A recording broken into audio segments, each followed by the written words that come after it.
All right, everybody, here we got our two professional chefs today. Thank you for being here, Frenchie. Very happy to be here. Nice. Thank you for being here, Chef Brian. Always good to be back, my friend. I know you guys are happy to see me, but you might not be so happy to see me after we react to this video. Today, we are reacting to your good old friend, Bobby Flay. Okay, touch a nerve, why don't you? Now, if you guys don't know, both of these guys went competing against Bobby Flay. How was that, Frenchie? It was entertaining. That's the word we were going for. Yeah. Oh, how about you? I went on and he went down. I like it, I like it. Enough talking and let's react. So basically, everybody loves steaks on the grill, right? It's a good way to get going. So I brought 3 cuts, Harry. I brought skirt steak, which is actually the most inexpensive cut of steak. Wait, did you hear what he said? He said that it's the cheap steak, the skirt steak. That used to be a long time ago. Oh, not today. Not today. Not No. People People found out that that tastes amazing, everybody. And the price of steak is all about demand. It's Yeah. not where it's on the cow, it's about the demand. Ribeye steak. I love ribeye steak. It's probably my favorite. Has great marbling. A little more expensive than skirt steak. This is by the rib, and then we have the tenderloin or the filet mignon, which is on the short end of the tenderloin. I will give Bobby this. Everything he's saying in this video is factual. Although skirt steak is no longer cheap compared to the rest of those cuts there, it is the cheapest one. Yeah, because a filet mignon and a ribeye will always be a little bit more expensive, as it's the more desirable cuts. Now, out of those 3, which one you guys prefer most? Skirt. Man, you know, honestly, for me, it depends on the day, the occasion. I like all Yeah, but 3. flavor-wise. Well, flavor-wise, skirt steak, Come on. 100%. All day, But every day. again, for me, it depends. Let's go to the grill. Please. Now we're using charcoal this morning. We're using charcoal. Which makes me very, very happy. And here's what I do. I have a charcoal on one side of the grill. On the other side of the grill, I have nothing. Yes. So I want to get it nice and crusty on this side and move it to the colder side of the grill. Finish it off. And then let it cool down. All right. Exactly. Pop her on So we're there. just going to throw the steaks right on the grill. Lots of salt and pepper and a little bit of canola oil. Okay, we're going to pop these on. We're going to leave them alone. Hang on. Talking about there, do you guys prefer a front sear or a reverse sear method? Which one is better for you? Front sear because I try to minimalize what I'm using. And also, it's faster too. Like in a restaurant settings, I don't think anyone would ever do a reverse sear. No, and you know, I'll be honest, I like both equally as much, but 9 out of 10 times I'm doing front sear. Harry, just stand here for a second.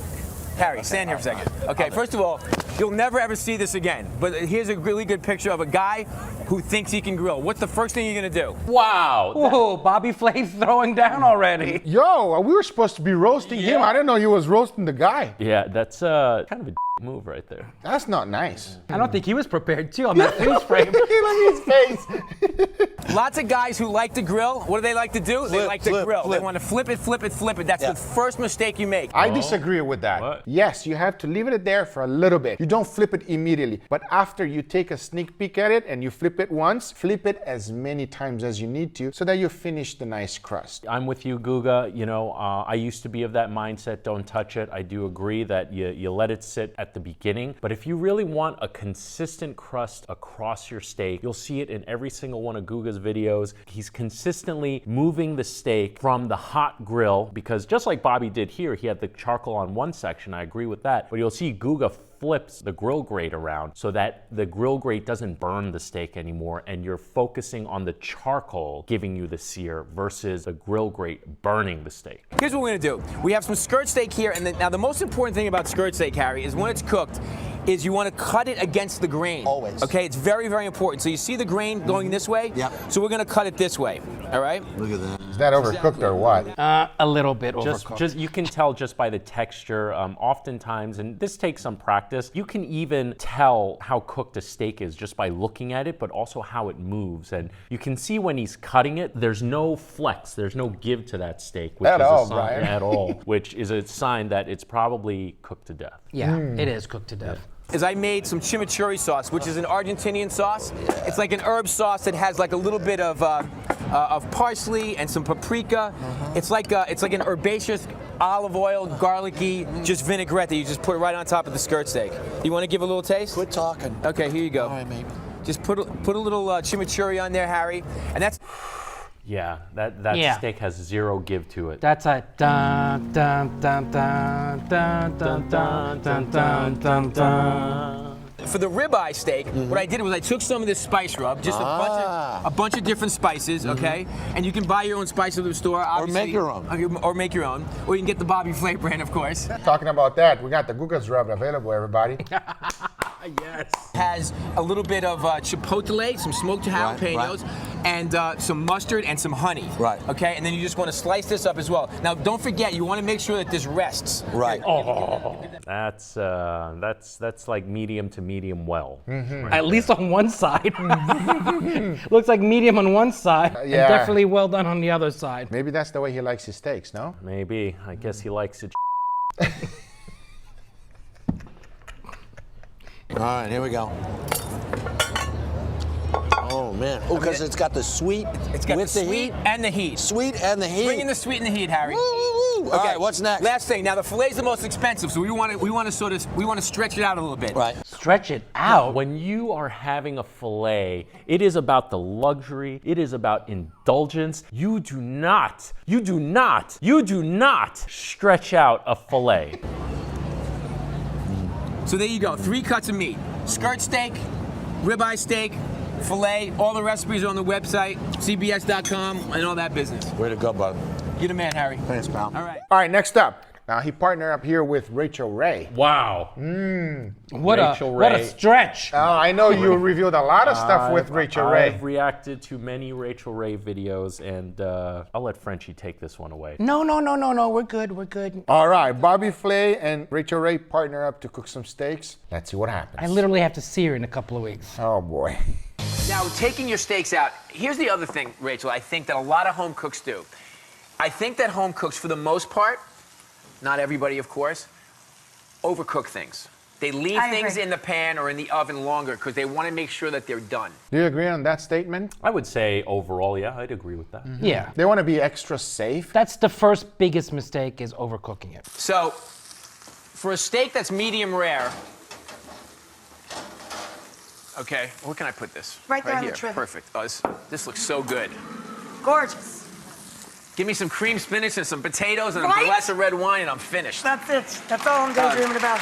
Okay, so for medium rare, you want to actually use a meat thermometer to test this. Are you guys in agreement with that, with meat thermometer? No, I've cooked enough steaks that I don't need a thermometer. Wow, the old guy over here, old-fashioned way. I am against you, Frenchie. Now, neither do I. I don't need a meat thermometer, but I will say this, for the home cook, don't feel any shame about it. It's definitely a good skill to have, to go by look and touch, but don't be afraid to use a meat thermometer. Here's what I will say. In my opinion, the only true way to be 100% sure is to use a thermometer. And medium rare is about 125 degrees Fahrenheit, and then medium is about 140 degrees Fahrenheit. Now, if you get it to 125 degrees in the oven and then pull it out, it will continue to cook. Carry over cooking because of the residual heat in the pan and the meat itself. Which means we'll overcook. So let's, instead of 125, go to 120 for medium rare. Instead of 140, 132, 135, in that range, Pull take it it out. shy of where you want it. And now you'll hear people say, you'll hear cooks say, I'm sure you say it all the time, Rachel, let your meat rest, okay? Right. And a lot Are you guys a big fan of that, letting the meat rest? Not so much, because you have to sacrifice the temperature, and then those juices, if you can leave it in your plate and cut through, and then I love to Rub the juices and eat I it? love that. For me, it's a fine line. Generally, I will always rest my steak. The bigger the cut of meat, the longer I let it rest. So if it's an individual steak, I only let it rest for a few minutes, honestly, before I start digging in, and no more than that, because like Frenchie said, you lose a lot of temperature that way. Yeah. And I still want to eat I a think hot steak. the only time you really need you have to let it rest is if you're gonna serve it sliced. You know, you don't want to lose so much of that juice when you're gonna slice it. Ah, so if you're gonna slice it, let it rest so that it doesn't dry out. I'm a true believer of letting the steak rest if you're gonna slice it before. But don't get me wrong, everybody. I much rather eat a hot steak than a cold rested steak. Exactly. You're always playing that fine line. Otherwise, if you cut it because you're so excited to eat it and it smells so great and it looks so beautiful, you make that first cut, it looks great, you take a taste, oh my God, I'm a rock star, and then boom, blood goes all over the counter and the floor, all the juice runs out. Bobby looks a little worried.